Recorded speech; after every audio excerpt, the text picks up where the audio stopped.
Hi there, stranger friends. This week we have another special guest coming at you into your ear holes for Imperfect Strangers podcast. Let me introduce to you, for those of you who may not be familiar, today's guest is Victor. You may know Victor in the Monday Night Live chat as @DayVic.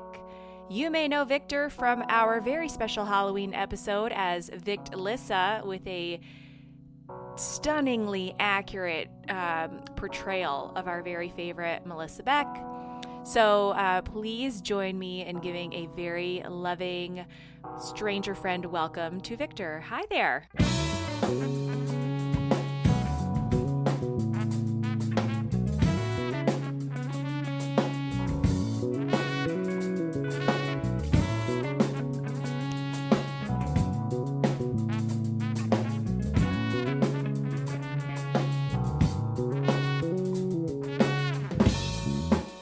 Hello. That was such a lovely introduction to such a boring person. I'm really here as just a placeholder.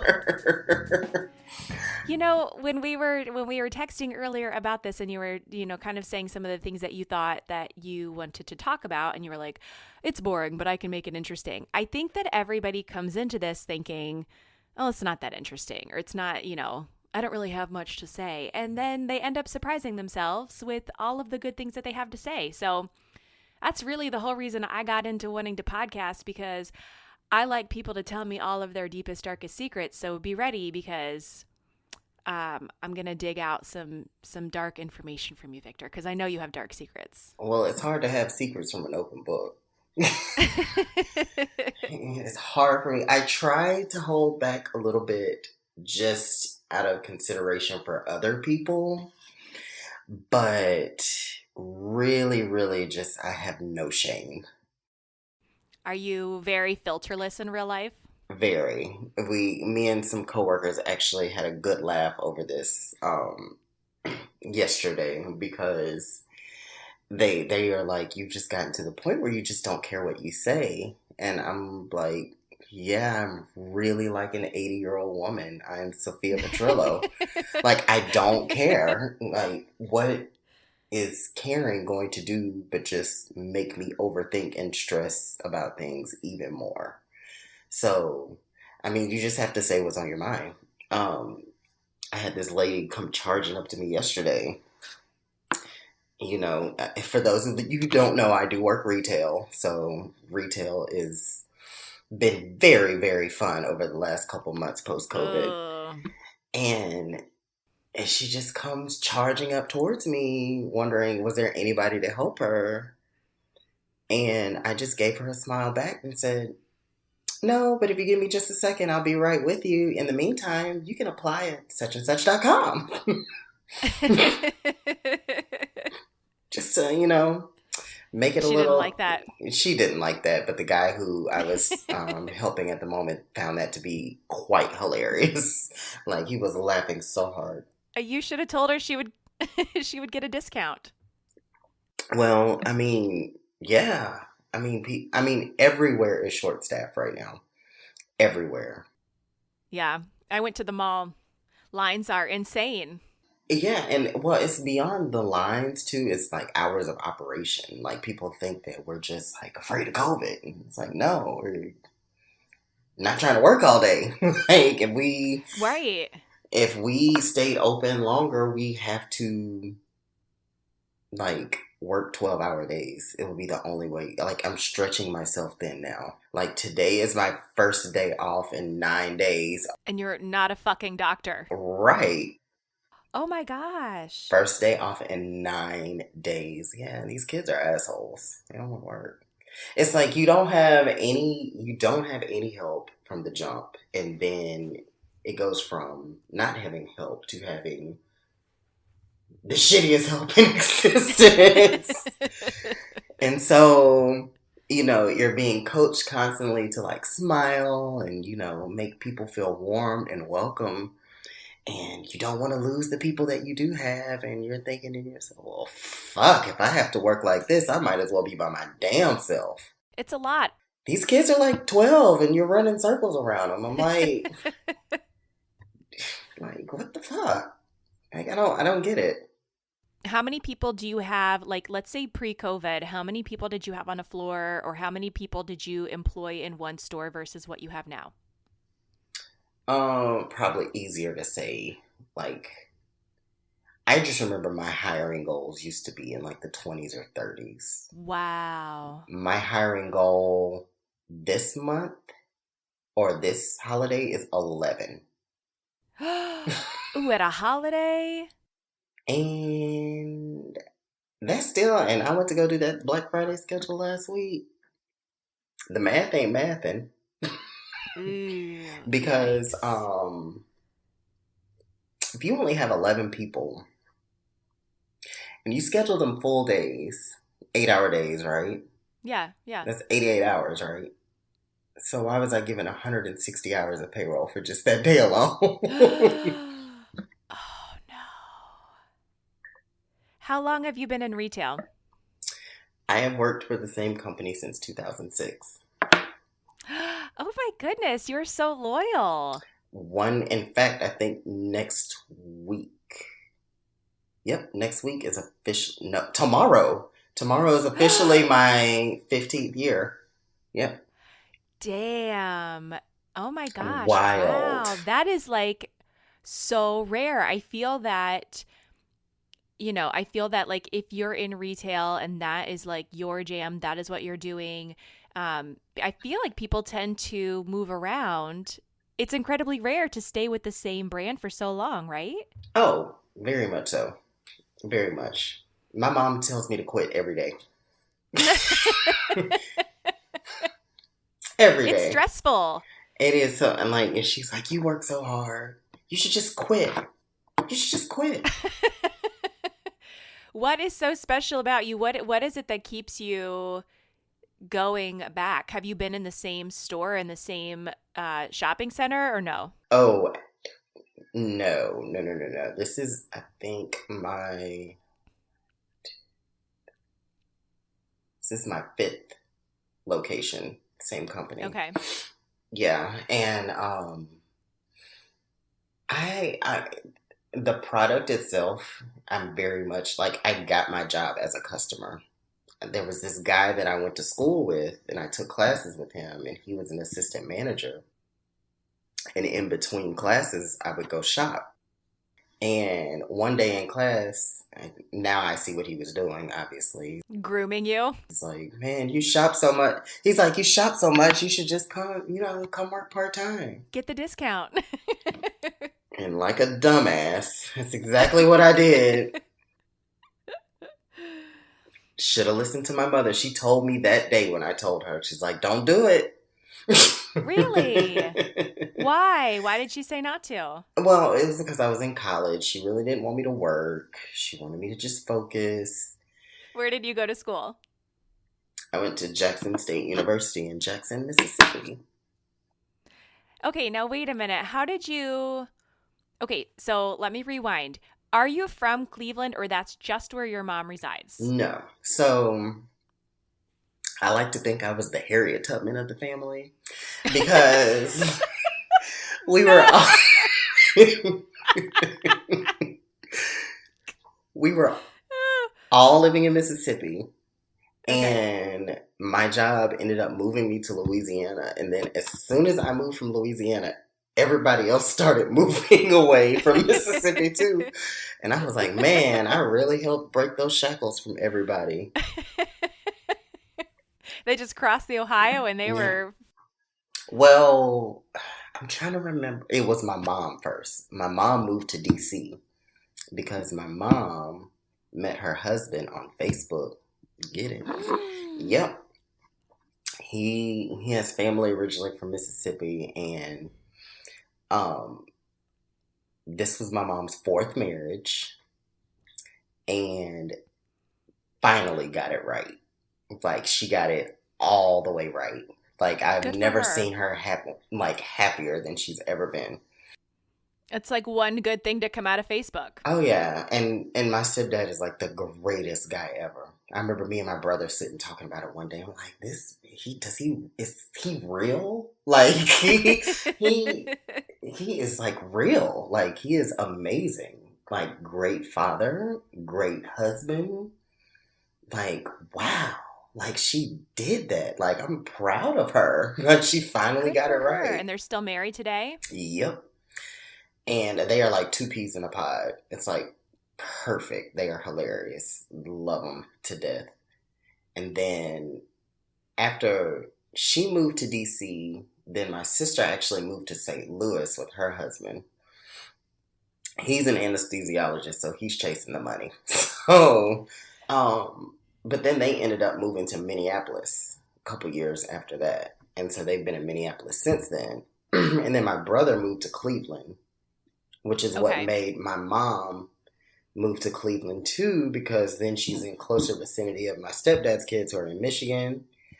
My Mm-hmm. sister is in Minneapolis, so that's how everywhere. And I'm still in the swamps in Louisiana. So, okay, so you are like true country Southern. I guess when you said your mom was in Cleveland, I just automatically assumed, oh my God, Victor's from Ohio too. And I felt this like automatic kinship to you. But Oh no no no! My mama is deep, deep south. Carthage, Mississippi, on a hill called Galilee.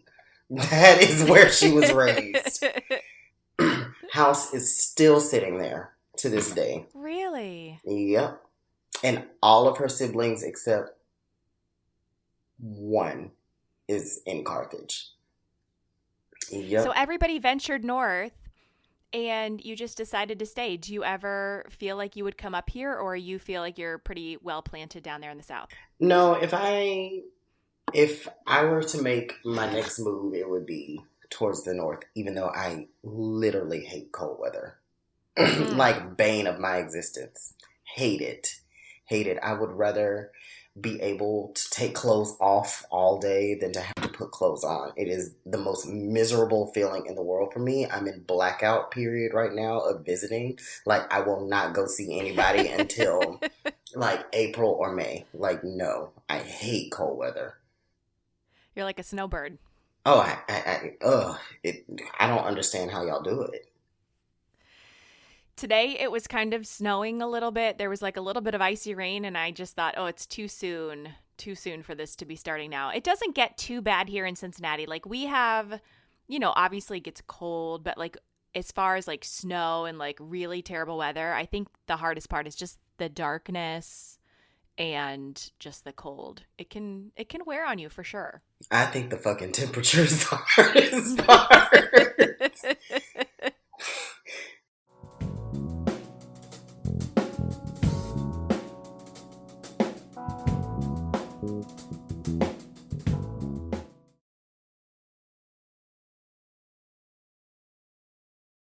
Okay, so you are one of three kids. Four. Four. Oh, I who do did I have I miss? have an older brother who I ain't seen since I was like 13. So Okay. yeah, there's that. And so where do you fall in the birth order? Oh, I'm last. The baby. Yep, the bottom. The bottom. Um, Zing. but interestingly enough, like because it's three boys and then my sister, none of us feel spoiled. I think because of like the situation with like my oldest brother. I think there was a conscious effort for the other three of us to come up with like, well, I didn't really come up with a life plan, but like my other brother and my sister are so organized in like their thought processes and like clear paths and journeys in life are like mapped out perfectly for them. And every decision they make is like very conscious. So we're very, very independent children. Like my brother went to the Navy so that my mom could afford to send my sister to college for my sister to be a stay-at-home mom now. Um, Hey, hey, hey. that girl got some degrees, Does she degrees really? multiple, Good for and her. so she has something to fall back on. And then I work like a slave in retail. Work like a slave. Do you think that you'll ever look to do anything different? I always say if I do something different, it definitely won't be for another retailer. Nope. Really? Nope. This is it. If I get out of this job, I'm not going back to retail. What about working like at the corporate level? Yeah, but people are assholes. Mm.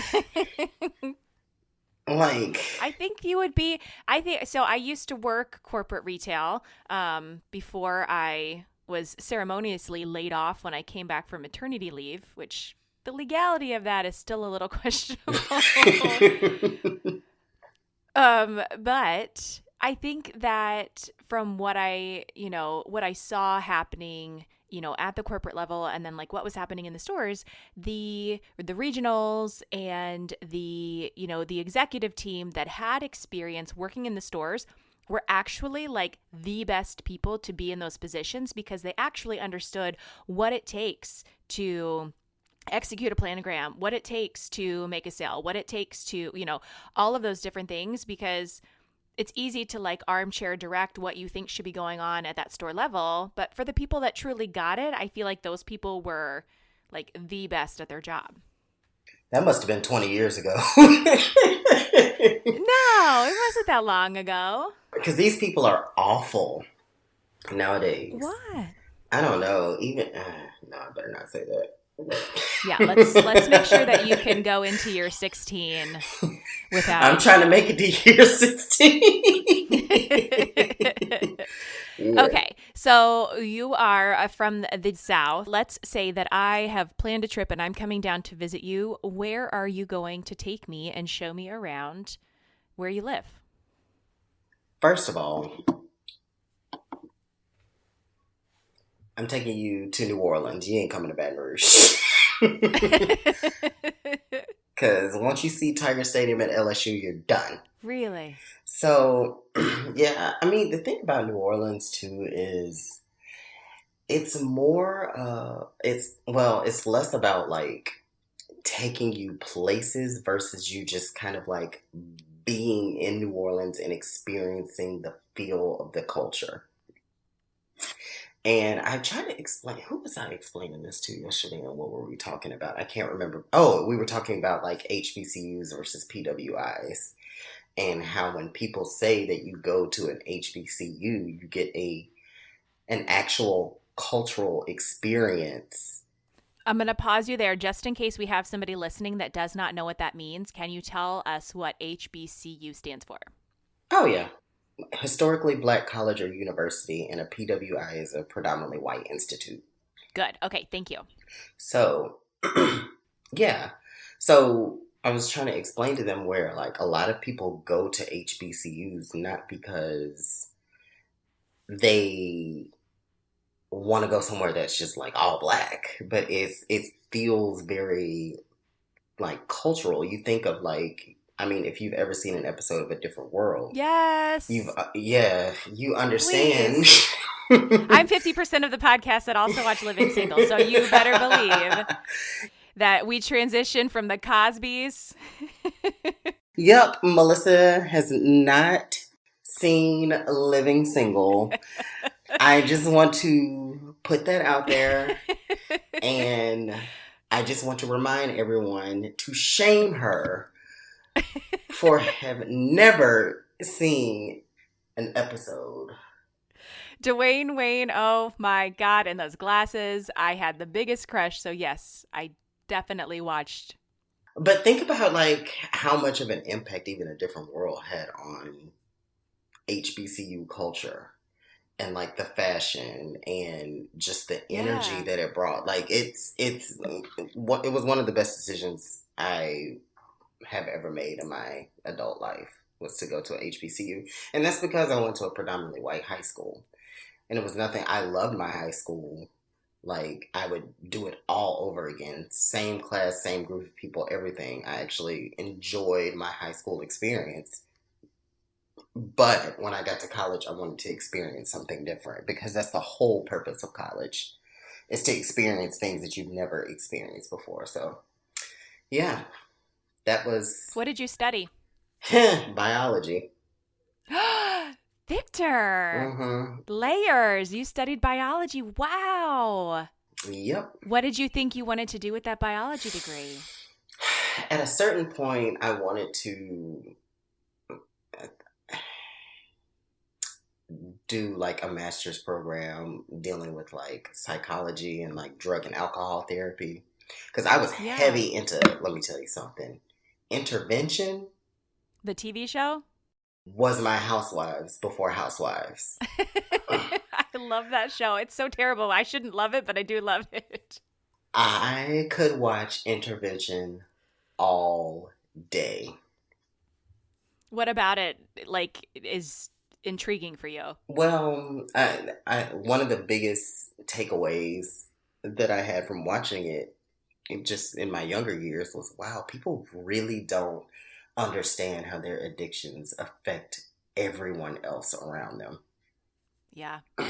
Because to me, it felt like the people around them needed more therapy than the people that were actually having the addiction or that had the Mhm. addiction. It's insane. Like people, mental health is important, and you know, when you have to cut off a family member to protect your own personal peace, then cut off the family member. Yep. We have experienced our own levels of that here, and it's it's exhausting, and it's sad, and it's some of the hardest things that I've ever witnessed somebody go through. And it's just on all sides. It is just there's nobody that wins at all, Yep, nobody. and the damage that's done is forever. So okay, so you have a degree in biology, Victor. Someday you could become a counselor. You could be a drug and addiction counselor. You could work with people and help them to get their life back together. Now You see, would have to tame that like nasty I, attitude. I was like, now see, that unfiltered mouth is the problem. I don't know. Maybe that would be just the thing that somebody needs. Like, don't no punches pulled. I am not about to be Iyanla slamming on tables. Not on my watch. You'd be like, Tyra, we were rooting for you. We were all rooting for you. Ooh, Tyra. Ooh. Oh, that's for a whole nother episode. Problematic. Woo. I Woo. always loved um I always loved Delisted's take on ANTM and like whatever drama Tyra was going through. That really got me through like a few years of my corporate retail job, was just like reading Michael K's take on like whatever was happening on that show. It was really just like a lifeline for me. Well, and the other interesting part of that is I have seen every single episode of ANTM. And You have not. I rewatched with my friend Taylor during COVID in our boredom Ah! seasons one all the way through every single episode again. That's so much.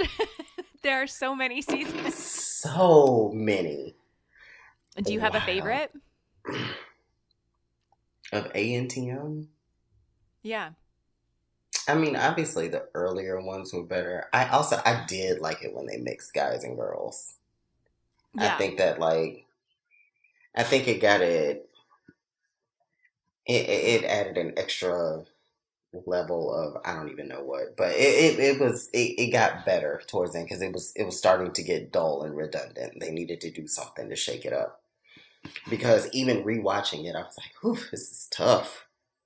But now I've traded all of that for Housewives. Like, yeah, You guys in the Discord are always talking about housewives. I just stay out of the reality TV channel. Amanda, I don't understand it. I don't understand how nobody could even if it's just one franchise that you are like, there's got to be one. There are so many, and Melissa was trying to explain it to me a couple of weeks ago. We were talking about this book that she was reading. Oh yeah, the Not All Diamonds and Rose. Yes. Um, I mean, I understand that there's like a certain level of reality TV that is like highly scripted and things are planned out. Like I'm not stupid to think that this is all candid and like happening for real, but I didn't realize the levels at which these women put themselves into debt or Mm-hmm. really fight to become, or she said to like to get a peach, right? Like to become like a standing like recurring character. Well, you think about like the Teresa Giudices I know who she is. She has and and and Erica Jane I don't know who she is. and now Jen Shah, who now have all of these legal troubles because of what people have seen on the show. You don't know who Erica Jane is? I don't know who Erica Jane is, but I know who Jen Shah is because I look at Pet Shop Boys Instagram stories and there's always housewives references in there because that's his thing. Yep, Um but I Brandon. know so Erica Jane, is she the blonde actually that they just had a documentary about? Her husband's like Mm-hmm. older. Okay, Mm-hmm. so what's the deal with her? Basically, because he's an attorney and he was allegedly misappropriating funds of like plane crash victims and burn victims. Yes. And feeding it into her businesses, allegedly, and her lifestyle. Oh gosh. Did she know? You can't see, but Victor just took a sip of his drink. That's the question that everyone has is what Okay. did she know? And Beverly Hills had been like a little dry the last couple of seasons, but now with this kind of drama happening, it has been like very interesting to watch. Like, what will Erica say or do next, or what will she? Because then she had like a whole bunch of like other stuff, random like he was in a car accident, now he has dementia, and it got very convoluted. And it was very hard to follow because she'll give you like bits and pieces because she can only say so much. And you couldn't see that just now, but then I did air quotes. Yeah. She could only say so much, but she would only give you like bits and pieces, but then she would come back and give you like the other half like weeks later, and you'd be like, wait, what the fuck? Like, Do you think that she's trying to distract from what actually is happening?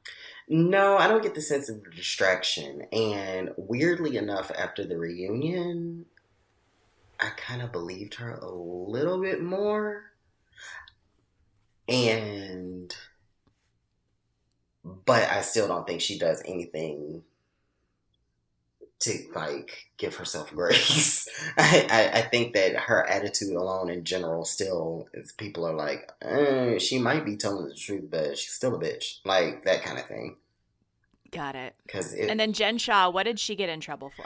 I'm still really not clear about that. And let me tell you, last week's episode, whew, I might have been under the influence a little bit when watching it, but it was the episode when she was getting arrested. And, well, they were about to leave for a trip to Vail, and she gets like this phone call on her cell phone. I don't know if you've seen the clip.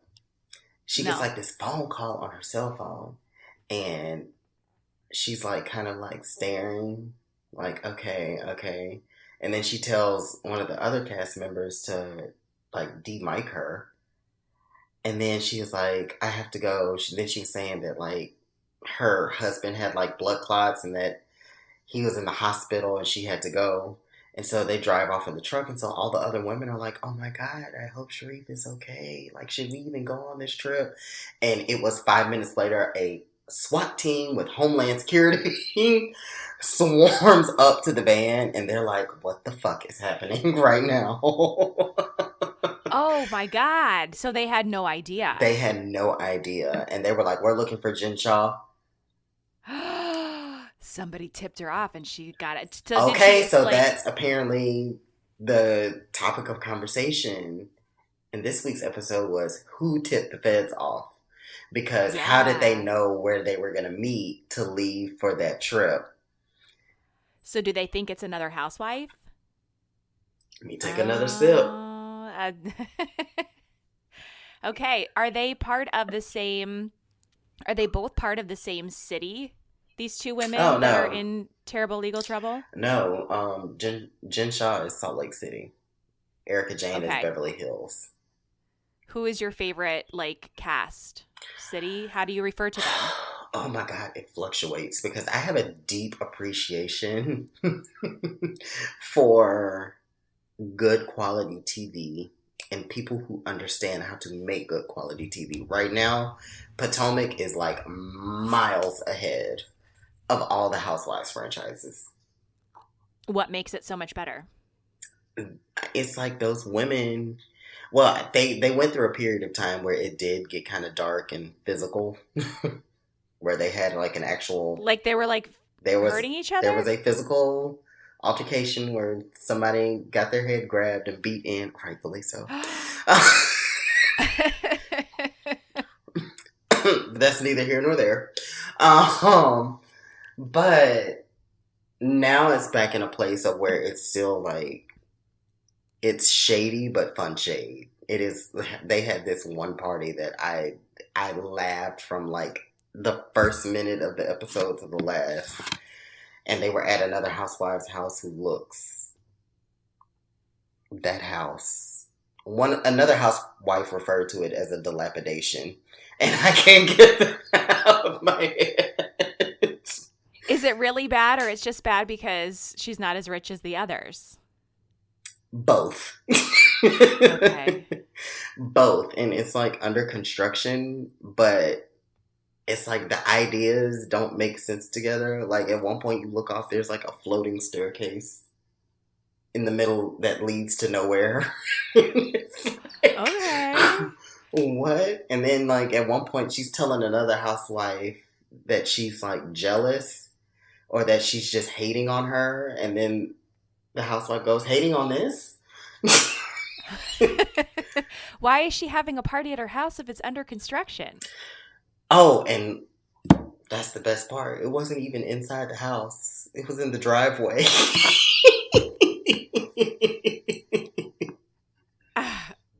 Wait. Amanda is So like, they why all do we show up in watch their like this? fancy. They showed up in like their fancy. I'm assuming fancy clothes, fancy shoes, hair and makeup, and they're in somebody's driveway. And I would say elevated casual. Okay, I But mean, the still editing was probably thousands of genius. The dollars. editing was genius, though. They were like putting horror music behind it. I was like, those Potomac Uh, girls. But that's one thing that one of the producers mentions in the book, specifically around Atlanta, is that the Atlanta girls get it the most to understand what makes good TV and what does not. Because Carlos King told a story about how there's this famous fight between Nene and Claudia Jordan in Puerto Rico. And at the time, they were testing Claudia as a friend of the housewife and not just an actual housewife. And Claudia dug into Nene's ass in that fight and gave it to her. And they went back and forth, and you could tell Nene just couldn't stand Claudia. Carlos said Nene called him the next day and said, "Oh, y'all got the wrong bitch. She need to be full-time because she can hang with the rest of us." That's what I didn't, and I didn't understand that because Melissa was trying to explain that, like, as somebody that comes in new, it is your job or your desire to like create drama or to create a storyline for yourself so that you can come back. And then she was explaining that like it takes something insane like 6 seasons in order to be making the kind of money that I can't imagine in what kind of universe like. I think Carol Radziwill said that she got paid like 60,000, or they got paid like 60,000 their first season. I Just, mean, $60,000 is like a nice yearly salary, right? But also, are you destroying your life and reputation to be portrayed in this way? I don't know. Would you ever go on a show like that? And mm, At this point, I've had so many reality TV connections that I think I would be able to play the game too well. I mean, I also have a friend who was on Southern Charm New Orleans, and just Okay. explaining that process to me, like, it's just like you get it now, especially like even though I say I get it and I haven't lived and I haven't experienced it, but I think I would be a little bit more aware of what is happening around me. Like, we could say that we could use the word scripted, but I like to use the word manipulated.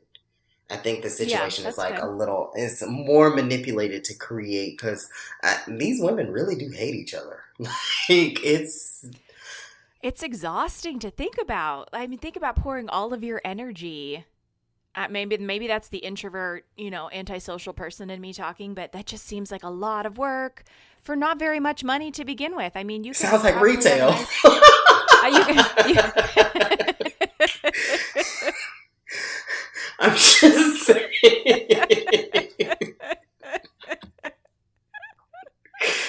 You need. I wonder, are there any reality TV shows focused on a retail environment? We've had hair salons and what else? I mean, if you include Restaurants. Dash, Oh, yeah, true. Yeah, but that, I mean, do you think they ever really ran that store? I don't know because that's what Courtney's degree is in. Oh, is it really? Yeah, like business management or something like that. She has a degree. She's one of the few.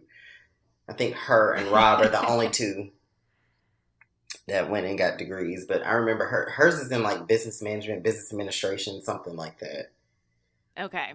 So Well, I mean, being the oldest, she kind of like had to find a way to make money because they really didn't have money until Kim's stuff started blowing up. literally. Let me guess, we're gonna have to edit that out. I'll allow it. I mean, I'm just saying.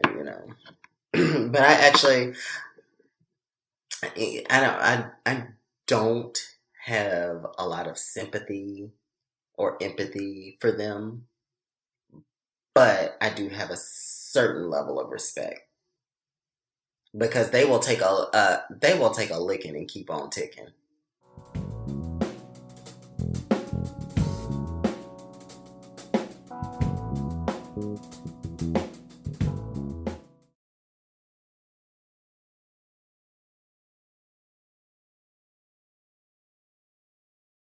I don't have a TikTok. I will never have a TikTok. I once caught one of my associates in the bathroom doing wiggly arm dances.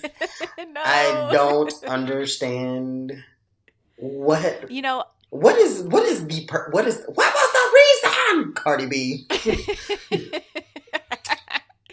I do not understand TikTok. Let's just start there. And I didn't understand it and I was vehemently against it. And then our friend Barry, who is a podcast sensei, a genius, she helps us out with a lot of things. Hi Barry, we love you. She was telling us that we needed to have a TikTok. So Melissa and my old ass created a TikTok for the podcast. There has been nothing to happen there because we don't know how to work the godforsaken app. It's like Snapchat to me. There's too many buttons and too many things for me to figure out. So we do have one. You can follow us, but it has nothing on it. So I opened my own account because I thought I need to understand. Like, if I look at this, maybe I can understand what it is. It is a dumpster fire of the most random things, but you will find a brilliant. There is this woman named Elise Myers, and she is so charming and so lovely, and I love watching her little TikToks. They're all just like personal stories about something insane that happened to her. Her delivery, her timing is excellent. She's very funny, but then there's some girl like I ain't your freak leak or whatever that song is, like people like lip syncing to things. I don't understand. It is a hot mess of just, Well, maybe y'all should let Shalom and Quinn run the TikTok. well, so we have considered that. Because I did allow Quinn to have an account now and she has to keep it locked down, but I am constantly impressed with the videos that she posts. And she had to interview my dad last week for a Veterans Day thing. And so she interviewed my dad about his time in the Army, and she says, "This video is entirely too long. It has to be 4 minutes." And she went in and edited that entire video. Oh, And I so was just she's like, you. she's wow. Yeah. Uh-huh. Yeah. So she's you. Yeah. Nothing wrong with that. But yeah, we need because we have consulted professional help, and professional help in TikTok is expensive. Oh my Well, gosh. oh God, as a member of the family, I can't even believe I'm bringing this up. Uh-oh. You remember when Mariah had that Russian manager? No, I'm not I like Mariah. I enjoy Mariah, but I'm not at the levels of Mariah like you guys are. You remember when Mariah was having all those disasters, like back to back to back to Yes. back? Yeah. Yeah, the Russian. Yeah. New Year's Eve, Mariah's World, the show. Yeah, all of that, the Russian. Yeah. Okay. Well, all those crazy ass pictures that were being posted during that time were by Stella's daughter. She was running Mariah's social media, her 14-year-old daughter. Oh, so they really employed the old lady. So I'm, I I'm mean, just listen, saying I'm that to not mad at say it. it can't get. I mean, If it's good enough for Mariah, it's good enough for the imperfect stranger. no, I'm just saying it can't get no worse than that. That's what I'm saying. Like that was out. Ooh, Was she aware that a teenager was running it? yes, it's a part of. It was in one episode of the reality show where there was a picture that she had posted, and Mariah was like, "I don't know if that was the best idea for us to post that." Because it was Mariah walking What? in a damn leotard and stockings and her ass cheeks out. Yeah. What does it take to be a true lamb, to be a part of the Lamely? If you are a true Mariah Carey fan, It is within you, okay? And it's something that, okay. if you know, you know. You know. And my mom will tell you, this is not like some vanity thing for me. This has been before the word stan even existed. Yeah. I had to have been like second, third grade maybe, and then because my sister would get all her CDs from like Columbia House. Uh-huh. Yeah, Yeah. and I would like start just going through them, and my sister had every single Mariah. There were just certain artists she had like everything from, and so I started listening to Mariah, and I was like hooked. So I would start like taking her CDs out of her room and listening to, probably fighting about it, but it was there was a certain connection that I had with her music that I can't explain. I cannot, even to this day, I can't explain it. And even after reading her book, it's like, okay, Butterfly was my favorite album, but now Butterfly is my favorite album kind of thing because you get like the backstory behind it. And you already, as somebody that follows her, kind of understands the backstory. But the confirmation of it all, man, I love that woman.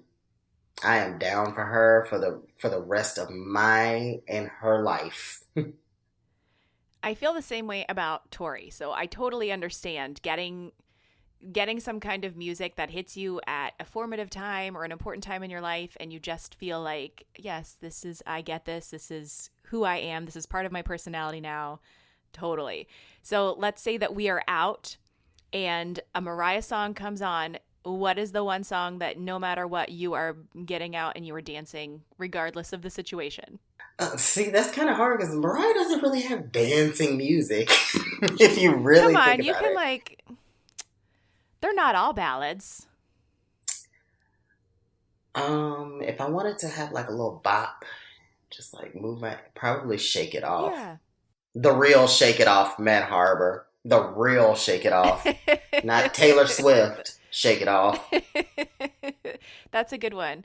And what is the one song that you are just like falling on the floor, tears flowing from your eyes. You were so sad and heartbroken. Not tears falling from my eyes, but there's this song called Close My Eyes. It's really hard for me to listen to. It's my favorite, but it's really hard to listen to just because of the connection of a certain period. That song probably single-handedly made me mentally stronger in some sense. Really? Mm-hmm. There's a line in the song that says, "Funny how one can learn to grow numb to the madness and block it away." Resonated with me in that moment. Like, at one point, I'm going to get that tattooed on my body somewhere. I was just going to say, do you have it as a tattoo? That feels like a tattoo moment. Yeah.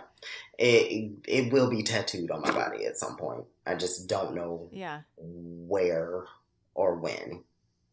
But when I figure it out. Have you ever seen Mariah live in concert? Multiple times. In fact, I'm going to send you a link when we get through. There was one time when she was on the Today Show where you see me in the audience. Victor! Wow. How old were you? Like 28. And did you go there specifically for Mariah, or you just happened to be in town when she was there? I happened to have a trip scheduled. And then I was going to see my friend John, and John is also a huge Mariah fan. He was working for IMG at the time. And Mariah announced that she was going to be doing the Today Show. She had a new album coming out at the time. This was in 2014. And we were like, oh, well, looks like we'll have something else to do on Friday morning. So, yeah. Did you make a sign? I did not make a sign, but her team gave me a sign to hold up. Yep, with the album. It had the album cover on it. Okay. Yeah, and then I held it up, and then they told me I was blocking the camera, so I had to hold it down. But I had a sign. What did she play, or what did she sing? Always Be My Baby, Touch My Body, and then she did one of her new songs at the time called You Don't Know What to Do. It was like the first time we had ever heard that song too, like, because the album had not dropped yet. So it was a fun day. It was interesting. There were some weird people in that audience. There was this one girl with purple hair. Whew. Oh, Lord. Was she a Mariah fan, or she was just there randomly? Hardcore. Hardcore. Like, she was into it. And I think all of us around, like, some of the people there I knew from social media, from being a Mariah fan. Like, yeah, it's weird. I was like, oh, that's Prince, that's Mariah, that's like such and such. Yeah. Like, so these people that live in New York that see Mariah frequently, like, you see them and you know them from, like, stand-up social media. And I was like, oh. And I just remember all of us at one point looking over like, that bitch is weird. And then there was this one girl there. I think she a stalker, but I'm just not, I ain't gonna go there. Allegedly. Because when I tell you she has been on, allegedly. She has been on several TV specials. And when I say like front row, and I'm like, I mean, I've seen a lot of people multiple times, but she is in every single one. But I'll give it to her. Mariah knows who she is when she sees her. So. Really? Yeah. So would you say that in general, Mariah Carey's fans or her family are like ride or die? They feel exactly like you do. Like they feel like they have this intense connection?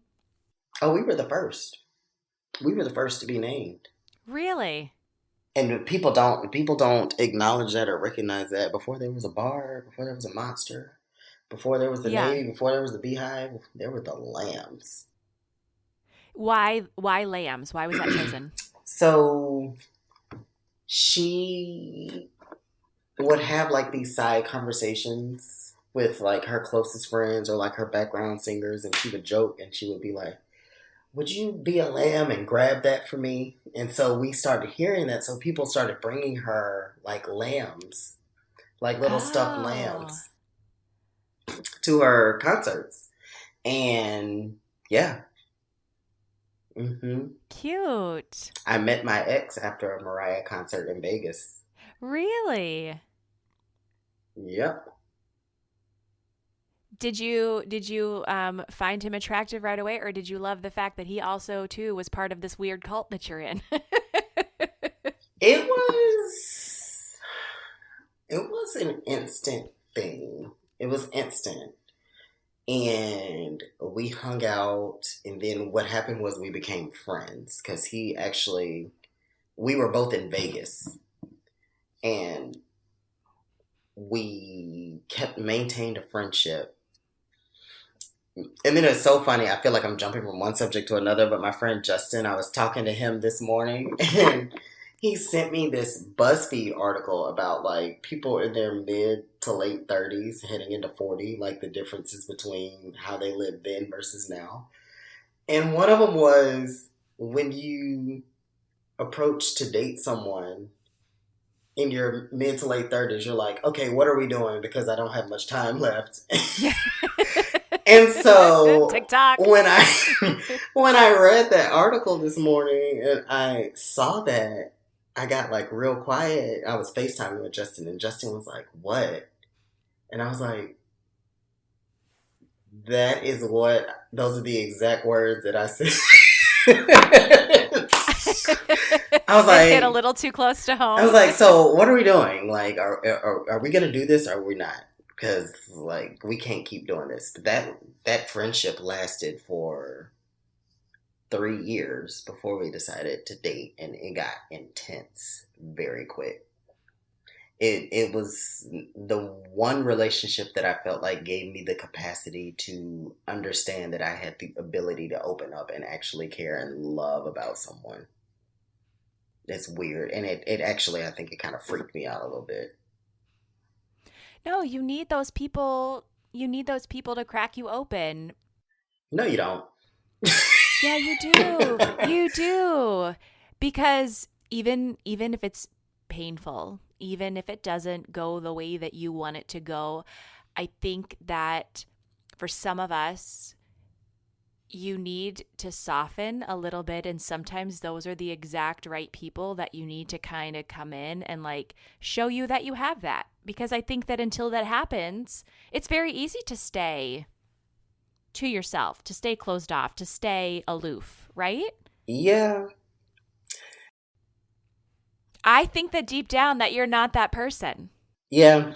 I mean, because we've had these conversations before though, and I think you mentioned it one episode about like opening up and getting to know somebody is just so exhausting. Like I don't think I could do it. Yes. I don't think I could do it again.